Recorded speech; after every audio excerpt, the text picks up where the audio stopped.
In the summer of 1985, President Ronald Reagan delivered a speech defending his tax reform proposal. One of the measures he advocated now constitutes the very bullet that keeps House Republicans from coming to an agreement with President Barack Obama during this year's fiscal cliff talks. A few moments ago, I told some people inside the building here of a letter that I just received day before yesterday.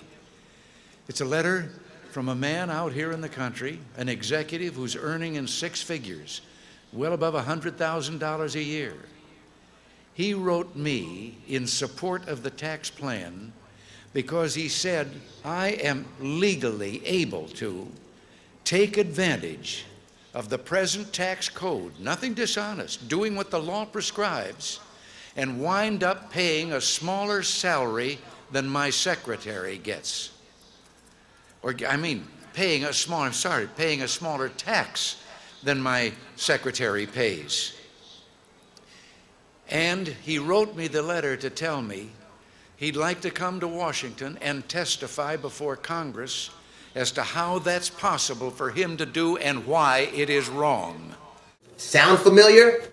Warren Buffett's secretary shouldn't pay a higher tax rate than Warren Buffett. There's no justification for it.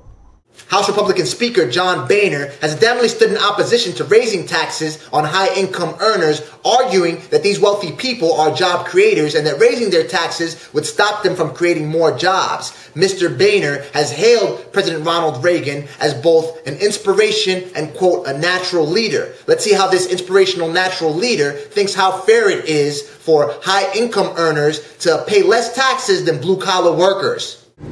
We're going to close the unproductive tax loopholes that have allowed some of the truly wealthy to avoid paying their fair share. In theory, some of those loopholes were understandable, but in practice, they sometimes made it possible for millionaires to pay nothing, while a bus driver was paying 10% of his salary, and that's crazy. It's time we stopped it. Do you think the millionaire ought to pay more in taxes than the bus driver, or less? Former Republican Senator Simpson told NPR that President Reagan raised taxes 11 times while he was in office.